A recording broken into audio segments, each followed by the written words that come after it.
पहली बार मैं मतलब इतनी यंग एज में ये सब देख रहा था, डर रहा था। सबके कपड़े उतर गए थे भाई, मतलब सबका बाजा बज चुका था लीमन के बाद। तो बहुत की चीजें समझ आई कि यार ये इतना आसान नहीं है जितना हम लोग सोच रहे हैं कि 2 दूनी 4 2 3 6 इतना इजी नहीं होने वाला। 2009 में इलेक्शंस भी थे, तो गवर्नमेंट को भी ऐसा मतलब वो नहीं छोड़ सकती थी कि कुछ हो ही नहीं रहा है। ऑन द स्पॉट जो किया वो किया, आगे बढ़ो। It is a boring job. अगर आप बोरिंग जॉब करते तो पैसा बन जाता है, पर लोगों को एक्साइटमेंट चाहिए। Excitement हाँ, पर एक्साइटमेंट में पैसा बनता नहीं।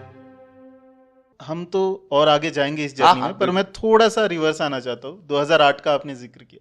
2008 में मुझे लगता है कि जितने भी लोग इस पॉडकास्ट को देख रहे, ऑलमोस्ट सभी को पता है कि जिस तरह से क्रैश आया था मार्केट में, यूएस में जो चीज़ें हुई थी। आपकी क्या यादें है वो 2008 को लेकर? यार बहुत अजीबोगरीब टाइम था, बहुत अजीबोगरीब टाइम था। हम नए नए कॉलेज से बाहर निकले, यंग, जॉब पहली लगी, और I was in a very high profile job with directly working with the managing director of the company. Ashish Reza के साथ काम कर रहा था, बहुत लक्की था उनके साथ काम करने के लिए।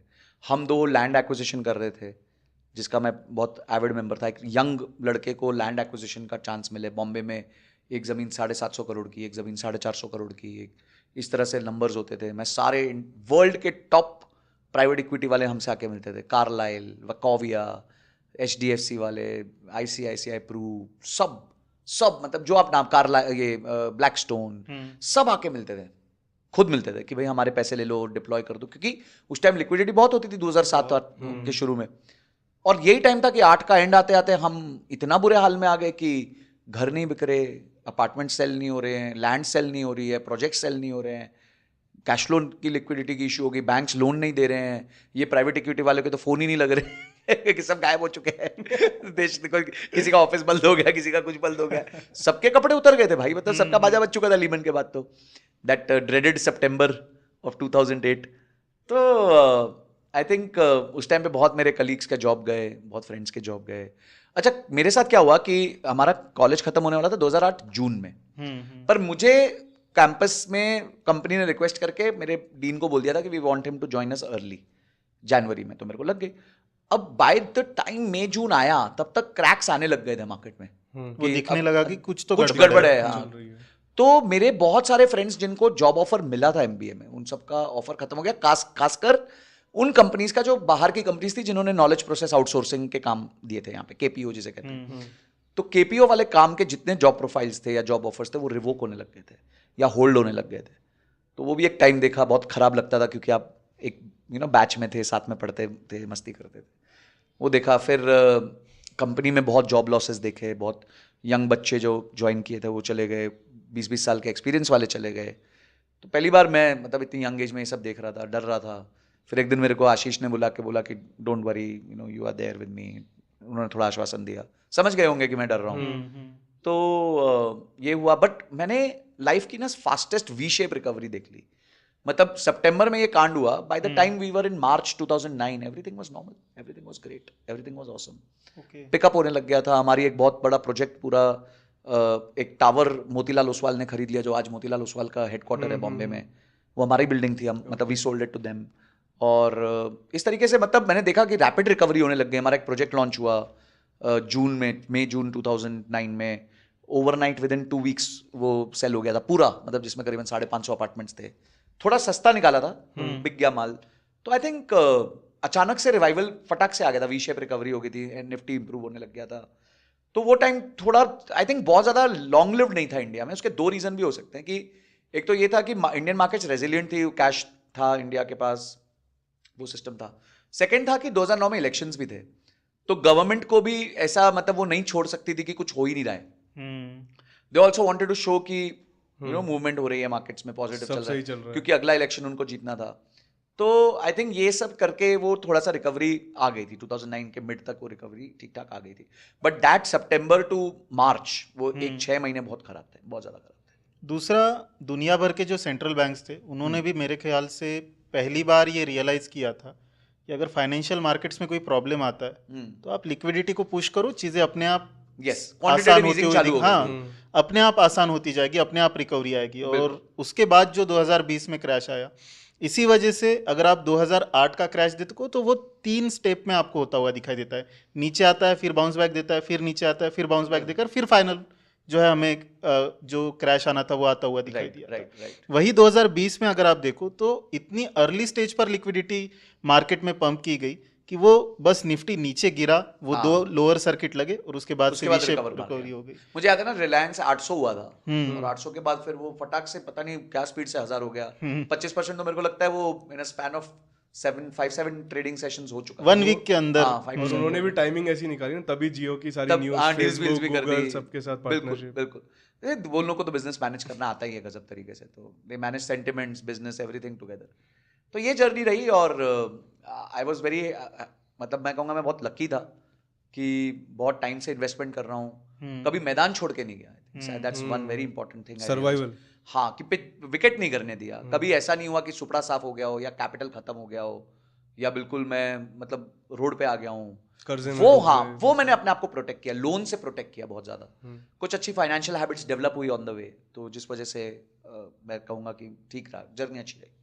और इसके बाद फिर एक्टिव इन्वेस्टिंग किस तरह से शुरू हुई? ये जो पूरा सफर जहाँ पे आप खुद अपने फंड्स को मैनेज कर रहे हो, वो कहाँ से स्टार्ट हुआ? देखिए देखिए आपको ना सबके लाइफ साइकिल्स हैं। जो भी व्यक्ति घुसेगा मार्केट में, greed will be the first thing which he will face. मैं हमेशा कहता हूँ FGH, फियर, ग्रीड, होप, ये 3 ही चीजें हैं जो पूरी मार्केट को ड्राइव करती हैं। और सबसे पहले आता है ग्रीड। बिकॉज आदमी घुसता है, उसको लगता है यार मेरे पैसे ओवरनाइट डबल हो जाएंगे, ट्रिपल हो जाएंगे, अनरीजनेबल एक्सपेक्टेशंस के साथ घुसता है। फिर एक आधी बार मार्केट थप्पड़ मारती है अच्छे से, तो पहले हल्के मारती है, फिर बड़े वाले मार देती है ज़्यादा, मतलब ठीक से नहीं सीखो तो मैंने भी ऑप्शंस, फ्यूचर्स एंड ऑप्शंस में क्या था, मेरे यहाँ एक कॉलीग थे, IIM कैलकाटा के पास आउट थे रेजर्स में, तो वो ऑप्शंस खरीदते थे। अच्छा, आपने भी फिर वो हाँ किया? हाँ, हमने सारे पॉसिबल लीगल सट्टे खेले हमने, MCX जो भी पॉसिबल था। बट देखो हमेशा एक चीज याद रखिए कि कभी भी मतलब घर का सामान बेच के मार्केट में नहीं लगाना। मतलब उतना लगाना जितना खो तो ऐसा मौत नहीं आ जाए। डिस्पोजेबल। हाँ, मतलब आपका एक प्रोपोर्शन होना चाहिए कि इतना ही मैं लगाऊंगा, कसिनोबाजी जो करूंगा वो इतने से ही करूंगा। फिर मैंने रियलाइज किया कि ये भी विनेबल गेम नहीं है, ये ऑप्शंस खरीदना ये सब विनेबल गेम नहीं है। And plus I don't have time, because मेरा फोकस ये रहता था मैं अगला प्रमोशन कैसे पाऊं, अगली हाइक कैसे लूं, मैं Job नया पर कैसे ज्यादा करूं। focus हाँ, मेरा CFA करना था मुझे, तो मेरे को CFA की पढ़ाई करनी थी, तो मैंने CFA की पढ़ाई करी। तो मैं सोच रहा था कि मैं अपने करियर में कैसे बेटर करूं, because this was not my career. या तो मैं किसी स्टॉक मार्केट कंपनी में होता, मोतीलाल ओसवाल में होता, या IFL में होता, या ऐसी कोई कंपनी में काम कर रहा फुल होता, time trader full time trader बन सकता था, फुल टाइम रिसर्च एनालिस्ट बन जाता। पर वो सब मैंने नहीं किया। मैंने I had chosen the journey of corporate, कि भाई कॉर्पोरेट में काम करेंगे, तो फिर मुझे उस हिसाब से दिमाग लगाना चाहिए था। तो मैंने फिर ज्यादा दिमाग इधर लगाया, ऑप्शंस खरीदे बेचे, सब कुछ किया। कुल मिला के 10 लाख रुपए का मैंने भी अच्छा Loss गेम कर ही किया दिया। हुआ है, पर मैं उसको निवेश कहता हूँ। आई थिंक वो मेरे को एक कोर्स खरीद लिया मैंने 10 लाख रुपए का एक तरीके से। मार्केट से सीधा हाँ, सीख मार्केट लिया ने आपने। सिखा दिया। फिर समझ आ गया यार, ये जो अनएक्सपेक्टेड रिटर्न्स है ना, ये बनते नहीं है। ये सिर्फ सुन लेते हो आप किसी की कि किसी के बने थे, पर किसके बने थे पता नहीं, वो बट किसी किसके के तो बने, हाँ, बने वो थे। किसी के तो बने थे। हमारे भाई के दादा के दोस्त के बने थे। फाइंड एक्स, मतलब अलजेब्रा में होता था फाइंड एक्स, वो आज तक किसी को मिला आज नहीं है। किसी को नहीं मिला, आज तक नहीं मिला। कौन छुप के ऑप्शन ट्रेडिंग कर रहा है और करोड़ों कमा रहा है, किसी को नहीं पता। अच्छा, फिर उसके बाद है ना, ये भी समझ आ गया कि लॉन्ग टर्म इन्वेस्टिंग जो है, क्योंकि बार बार वॉरेन बफेट को सुन रहे हो, पीटर लिंच को सुन रहे हो, इन लोग को सुन रहे हो। एक मैं बुक बहुत पसंद करता था, तब मेरे को किसी ने गिफ्ट की थी, वो थी द मार्केट विजर्ड्स, जैक श्वैगर की बुक है, बहुत अच्छी बुक है, काफी बढ़िया बुक। एंड उसके मैंने कुछ इंटरव्यूज पढ़े अच्छे एड सिक्योटा के पढ़ा, फिर डेनिस रिचर्ड्स का पढ़ा और इस लोग का पढ़ा, तो बहुत की चीज़ें समझ आई कि यार ये इतना आसान नहीं है जितना हम लोग सोच रहे हैं कि 2 दूनी 4 2 तिया 6, इतना ईजी नहीं होने वाला। तो फिर मैंने बंद कर दी ये दुकान के बाद, अपन नहीं करेंगे। फिर क्या होता, लालच फिर से आ जाता, कोई दोस्त आ गया, जैसे मैंने बताया, वो आ गया 80,000 रुपये लेके चला गया अपने किसी ने अकाउंट में। फिर 2-3 बार वो झटका खाया, उसके बाद फिर रियलाइज कर लिया कि यार नहीं करना है, इस तरह से नहीं करना है। फिर मैंने क्या किया, फिर मैंने सोचा कि यार लोग पैसा तो बना रहे हैं, कुछ तो स्ट्रैटेजी होगी। फिर मैंने कुछ स्ट्रैटेजी सीखनी चालू करी एंड आई मेट समबडी जो एक अच्छा अमाउंट हैंडल कर रहे हैं, और जो मैं स्ट्रैटेजी आज यूज कर रहा हूँ मैंने उनसे सीखी, और मेरे को ना बड़ी लॉजिकल लगी वो। मेरे को लगा यार इसमें कोई कंटेस्ट करने लायक बात नहीं है। It was data backed, it had its own back testing. अच्छा, उसमें क्लेम टू फेम ये नहीं था कि it is a zero risk strategy, आजकल जो थंबनेल्स आ जाते हैं 100% accuracy, bank Nifty 2x 4x पता नहीं जो भी चलता है। तो उसने जो बताया उससे मेरे को समझ आ गया कि यार ये रीजनेबल प्रोबेबिलिटी के साथ रिटर्न्स बनने की क्षमता है इस वाली स्ट्रैटेजी। फिर मैंने उसको एग्जीक्यूट करना चालू किया, I started making consistent profits. छोटे कैपिटल से स्केल किया एंड आज एक अच्छे खासे कैपिटल से उसको करता हूँ ताकि मेरी बेसिक पैसिव इनकम बनती रहती है उससे। सो एक अमाउंट मैं उसमें से कमा पाता हूँ। So that's how I learn it, very simple. और आज उसी को रिपीट करे जा रहा हूँ। It is a boring job. अगर आप बोरिंग जॉब करते हो तो पैसा बन जाता है, पर लोगों को एक्साइटमेंट चाहिए। हाँ, पर एक्साइटमेंट में पैसा बनता नहीं है। एक्साइटमेंट चाहिए तो कसिनो में जाना चाहिए, मार्केट में नहीं आना चाहिए। बिल्कुल, बट लोग डेली मार्केट को कसिनो की तरह कर रहे हैं। बिल्कुल। सी, अगर आप कहते हो स्टॉक मार्केट सट्टा है, जुआ है, तो यानी आप उसको उस तरीके से ट्रीट कर रहे हैं। आप अगर एक deep out of the money call option खरीदते हो, जो आपके तो सारे जो व्यूअर्स हैं वो यही फटर्निटी के हैं तो समझ जाएंगे। इसको सिंपल करते हैं, भाई आज रिलायंस 3000 का चल रहा है, महीना खत्म हो जाएगा 10 दिन बाद, 15 दिन बाद, और आपने 3300-3400 का कॉल खरीद लिया तो आप क्या मानते हो कि मार्केट रिलायंस 10-15% एक महीने में भाग जाएगा ऊपर? क्या उम्मीद कर क्या पॉसिबिलिटी नहीं है। तो आप तो वो सोच रहे हो कि यार 250 का लॉट है, 4 रुपए का कॉल ऑप्शन है, तो अपने तो 1000 रुपए होंगे, कल को ये भाग गया तो 1000 का 10,000 हो जाएगा। फिर कितनी बार होगा? प्रोबेबिलिटी क्या है? It is almost 1 out of 100 times या 1 आउट ऑफ 20 टाइम्स। तो 5% प्रोबेबिलिटी के लिए आप इतना बड़ा गेम खेलते जा रहे हो, तो आपको स्ट्रेस ही आने वाला है। और वो गेम मैं उल्टा खेल रहा होता हूं, मैं आपको वो ऑप्शन बेच रहा होता हूं, क्योंकि मुझे पता है कि there is a 1 out of 20 chance कि तुम जीतोगे, तो 19 आउट ऑफ 20 मैं जीतूंगा। जिस टाइम तुम जीत रहे होगे मैं स्टॉप लॉस लेके बाहर चला जाऊंगा। तो बहुत सिंपल है कि if you want to achieve what only 10% are achieving, then you have to do what those 10% are doing, है ना। आप अपने 90% वाली हैबिट से वो 10% वाला रिजल्ट नहीं कह सकते। देखिए, कोई भी ट्रेड के ना 5 आउटकम्स होते हैं। पहला होता है big profit, amazing. Small profit, okay. Break even, okay. Small loss, okay. Big loss, not okay. वो नहीं होना चाहिए। तो 5 आउटकम्स में से 4 आउटकम आपके फेवर में है, एक आउटकम आपके अगेंस्ट है।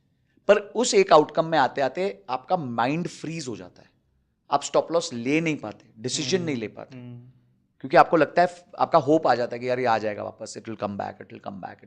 मैंने कितनी बार स्टॉप लॉस खाया है जिसके बाद इमीडिएटली वो वापस रिट्रेस हो गया, और मेरे भी मन में आती है वो बात कि यार काश मैं ना लेता, थोड़ा 2 पॉइंट और रुक जाता। But it's a part of life, it will happen, you can't be 100% times right. तो ये सब चीजें ना आपको सीखनी पड़ेंगी अंदर, और ये कब आती है? जब आप एक स्पोर्ट्समैनशिप स्पिरिट में होते हो। आज हमें दुख होता है कि इंडिया समझो पाकिस्तान से हार जाए, उनको दुख होता होगा पर वो इंप्रूवमेंट पे सोचते हैं, करना क्या है? हाँ, अगला क्या करूं मैं, नेक्स्ट स्टेप क्या ये तो हो गया, अब अगला क्या करूं। आप धोनी को भी सुनेंगे तो धोनी भी ऐसी लाइंस पे बात करते हैं, that's why he was captain cool, या जो भी उनको एक था best captain of the Indian cricket team रहे हैं वो हमेशा। तो वो इसलिए रहे हैं क्योंकि वो इंप्रूवमेंट्स पे सोचते थे, वो ना सिचुएशन को कंट्रोल नहीं करते थे, इमोशंस को कंट्रोल करते थे। अभी जब हमने T20 वर्ल्ड कप जीता, उसके बाद रोहित शर्मा की एक प्रेस कॉन्फ्रेंस में सुन रहा था, उसमें रिपोर्टर्स बार बार उनको पूछ रहे थे, आपने T20 जीता, उसके वो वर्ल्ड कप के बारे में सारी चीज़ें पूछ रहे थे। और रोहित शर्मा के जवाब जो थे, या उनके जो अपनी तरफ से जो वो बोल रहे, वो बार चैंपियंस ट्रॉफी 2025 के बारे में बोल रहे थे। जो हो गया वो उस बंदे ने अगले दिन ही छोड़ दिया कि ये तो मैंने अचीव कर लिया, चलिए ये टिक लग गई मेरी, चैप्टर क्लोज। नेक्स्ट क्या? बिल्कुल, अगला क्या? अब नेक्स्ट इसकी तरफ मुझे लक्ष्य अपना केंद्रित करना। बिल्कुल। देखिए, आप कितने भी प्रोग्रेसिव लोगों से बात करेंगे ना, वो क्या होता है, ये भगवत गीता का एक कोट भी है कि जब आप खुश हो तो बहुत खुश मत हो, जब दुखी हो तो बहुत दुखी मत हो, क्योंकि उन्हीं टाइम्स पे आप गलत डिसीजन लेते हो। स्टेबल रहो। हाँ, आपको वो क्या कहते हैं उसको, स्थित प्रज्ञ कहते हैं कि क्या था, आप जैसे वो कुछ राजा होते थे ना जो खुश होते थे तो गले में से हाल रहे, ये ले तो इतना भी खुश होने की जरूरत नहीं है आपको, ना ही कभी बहुत दुखी हो तो डिप्रेशन में, हाय राम मैं तो अब मार्केट छोड़ के चला जाऊंगा। एक बड़े ना इंटरेस्टिंग फोटो देखी थी मैंने, 1980s का एक कवर पेज था इकोनॉमिस्ट का, कि मार्केट्स में इमोशन कैसे प्ले करते हैं। तो उसमें एक बंदा था जो पैसा हार गया खत्म कर, तो उसने लिखा कि I am saying bye to the markets, bye bye. किसी ने सुन लिया बाय, BUY, उसने दूसरे को बोला, तीसरे को बोला, चौथे को बोला, और मार्केट्स ऊपर चलने लग गई। तो markets are so irrational. Warren Buffett का एक बहुत अच्छा कोट याद आता है मुझे उसमें कि markets are more irrational than you can be solvent. कभी कभी आप लगता है नहीं यार मार्केट तो नीचे गिरेगी, और साली चढ़ती जा रही है। तो वो यही कहते हैं कि irrationality in the market can prevail longer for the time you can become liquid. यानी आपने समझो 20,000 निफ्टी था तो आपने शॉर्ट बिल्ड कर लिया कि यार अब तो मार्केट गिरेगी। अब निफ्टी चला गया 21,000, आप अभी भी सोच रहे हो मार्केट को तो गिरना था। अब निफ्टी चला गया 22,000, आप अभी भी सोच रहे हो मार्केट को गिरना था। अरे भाई तुम क्यों सोच रहे हो मार्केट को गिरना था? जब bulk of the people irrational हो चुके हैं, वो ज्यादा वैल्यूएशन देने को तैयार है है। तो तुम साला क्यों लड़ रहे हो, भिड़ रहे हो उसके साथ? क्या पर्सनल तुम्हें क्या पर्सनल ग्रज भीड़ से क्यों रख हाँ मतलब बाजार से क्यों बहस कर रहे हो यार? बाजार से बहस करना बेवकूफी है। बाजार को अपना बनाओ। हाँ, यू राइड ओवर इट। अच्छा हाँ, आपने कोई पोजीशन ली, बाजार उल्टा चला गया, सॉरी बोलो, बाहर आ जाओ।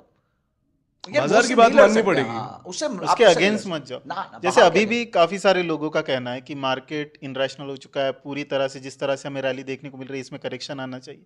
आना है तब आएगा। हाँ, अभी राइट करो ना, जो चल रहा है उसको राइट करो, एक्चुअली प्रॉफिट बनाओ। ये जनता जो है ना सृजन, ये है, दे आर फाइनेंशियल प्रोक्रेस्टिनेटर्स। काफी बढ़िया वर्ड। अगले क्रैश में बाय करूंगा। हाँ संजय, वो 20,000 मैं किसी को बोला SIP कर, अरे यार वो ना अभी निफ्टी 20 चल रहा है, हाँ। एक बार बस मेरे दोस्त ने बोला 18 आने वाला है, तब मैं शुरू तब मैं चालू करूँ। फिर 22 हो गया, मैंने फोन किया, अब यार अब वो सोचा था ना, तो अब 20 तक तो आने थे वापस, ठीक है वेट कर लो, अब तो 25 हो गया। तो तुमने तो वो 20 से 25 की पूरी वेव खत्म कर दी। ये बात है ना, मेरे को सिखाई थी मेरे फादर के ब्रोकर ने, जहां मेरे को पहली बार उन्होंने इंट्रोड्यूस किया, वहां मैंने अपनी इंटर्नशिप की थी। तो वर्लपूल शेयर था, 100 रुपए में लिया था मैंने उनके साथ, जब मैं इंटर्नशिप कर रहा था। उन्होंने बोला, और वो 130 के आसपास हो गया, तो मैं निकल गया। अपने को तो कुछ नॉलेज नहीं ना, बिल्कुल। तो खरीदा, बेच दिया। अच्छा, अब मैं फिर चला गया था पढ़ने कोपेनहेगन 2 महीने के लिए। जब मैं वापस आया तो वर्लपूल 160, 2 महीने के अंदर 130 से 160, 1.5 महीने के अंदर, 2 भी नहीं। तो मैं गया, मला ओनाली सर ये तो 160 हो गया। बोला खरीद और खरीद, बहुत ऊपर जाएगा। मैंने सर अभी तो मैंने 100 में खरीदा था, अभी 160 हो गया। बोलते तेरे को क्या फर्क पड़ता है, तू 160 से लेके 250 कमा। तब मुझे समझ आया कि आपको प्राइस को ऐसे एंकरिंग नहीं करना है कि यार मैंने तो इस शेयर को इतने सस्ते में देखा था, अब मैं इस शेयर को कैसे खरीद लूं। ये एंकरिंग बायस जो है ना, ये आपको प्रोक्रेस्टिनेट कराएगा, डिसीजन नहीं लेने देगा, रिग्रेट में रखेगा। और फाइनेंस में 2 चीजों से बचना चाहिए, फोमो और रिग्रेट। अगर आपके पास ये 2 स्किल्स आ गई ना, इससे बड़ी फाइनेंशियल स्किल कोई नहीं है। लोग सोचते हैं कि मेरे को बैलेंस शीट पढ़ना आना चाहिए, P&L पढ़ना आना चाहिए, कैश फ्लो पढ़ना आना चाहिए। अरे किसी के बाप को पढ़ना नहीं आता, माइंडसेट। सबसे बड़े जितने एनालिस्ट हैं उनको भी नहीं पढ़ना आता, वो भी शायद, हाँ वो भी सारे सिर्फ बंटरबाजी करे। बट अगर आपका फोमो नहीं है और रिग्रेट नहीं है, तो आप कभी भी डिप्रेशन में नहीं जियोगे, और हमेशा आप प्रोक्रेस्टिनेट नहीं करके अपना डिसीजन इमीडिएट लोगे, चेंज करोगे और एग्जीक्यूट करोगे। आई थिंक यहाँ पे जो स्पोर्ट्समैन वाला माइंडसेट होता है ना, कि हम 100 बार बोलते रहेंगे कि रोहित शर्मा को उस टाइम पे ये करना चाहिए था, उसने जो कर दिया वो कर दिया, वो अगला मैच खेलने जा रहा है। बिल्कुल, वो ये नहीं सोच रहा है उधर मैं ऐसे करता, ऑन द स्पॉट जो किया वो किया, आगे बढ़ो। देखो इंडिया में 140 करोड़ लोग हैं, और 140 करोड़ लोगों की 1400 करोड़ राय है, ठीक है? तो आप सबकी सुन नहीं सकते। आपको सिर्फ ये देखना है कि what can you improve, what you did wrong, what was against your system. आपने को एक देखिए, फर्स्ट चीज है आपको सिस्टम बनाना है। A fool with a plan is better than a intelligent person without a plan. Warren Buffett. मेरा हर statement Warren Buffett का है, क्योंकि मैं सिर्फ उन्हीं को आइडलाइज करता हूं। क्योंकि जब मैंने उनको आइडलाइज किया, उनकी थीसिस लगे, मेरे पैसे बन गए बिना मेहनत किए। सृजन, एक है ना कंसेप्ट होता है फाइनेंस में, रिस्क एडजस्टेड रिटर्न। ठीक है, कि आपने कितना रिस्क लिया, कितना रिटर्न बना। I will introduce a new concept, time adjusted return. इसका मतलब ये है कि मैंने कितना समय दिया उस रिटर्न्स को पाने के लिए। मेरा आज अगर रिटर्न ऑन रोटी, ठीक है, अगर आप मेरा रोटी देखो म्यूचुअल फंड्स का, मेरा IRR म्यूचुअल फंड्स का होगा 20-21% ओवर 10 ईयर्स, पर मेरे हिसाब से मेरा रोटी 210% है, क्योंकि टाइम तो दिया ही नहीं ना, 1 मिनट का टाइम नहीं दिया। आज भी मुझे नहीं पता कि कौन सा म्यूचुअल फंड आज कट रहा है, कौन सा 10 दिन बाद कटेगा, कौन सा। मैंने हफ्ते के काट दिए। ऑटोमेशन चल रहा है, ऑटोमेशन चल रहा है, इट इज पैसे मैजिक, बन रहे हैं, और पैसे बन रहे हैं, और जब चाहिए निकाल लो, जितना चाहिए निकाल लो। आज मेरे पास अगर 5 करोड़ का फंड है, मेरे को 5 लाख चाहिए, बटन दबाओ, कल आ जाएगा। और मजेदार बात देखो, पावर ऑफ कंपाउंडिंग। आज अगर मेरे पास 5 करोड़ का फंड है, एंड आज मैं 40 कहूं, let's say I take it up to 70, 30 साल, और कुछ नहीं करता, नया पैसा नहीं जोड़ता, सारी एक्टिव इनकम मेरे लिए, मजे करो, घूमो फेरो, जाओ दुबई फुबई, जो करना है करो, best of the best car खरीदो, तो कुछ नहीं कर रहा मैं इन्वेस्टमेंट को। तो ये अगर 12% से भी ग्रो किया ना, तो ये अगले 30 साल में 5 बार डबल हो जाएगी। अब 5 बार डबल 10 टाइम्स नहीं होता है, 5 बार डबल 32 टाइम्स होता है। अब 32 टाइम्स ऑफ 5 करोड़ कितना होता है? 150 करोड़ होता है। तो गिव और take after 30 years, I'll be sitting on anywhere around 150 crore rupees at 12% compounding without doing anything, without any further investments. This is the power of compounding. और अगर ये 14 हो गया रिटर्न 12 की जगह, तो ये एक और डबल लग जाएगा, तो ये 300 करोड़ हो जाएगा। फिर ये 150 का 175 नहीं होगा ना, 150 का 300 होगा। तो ये नंबर्स हैं यार, दिस इज मैजिक।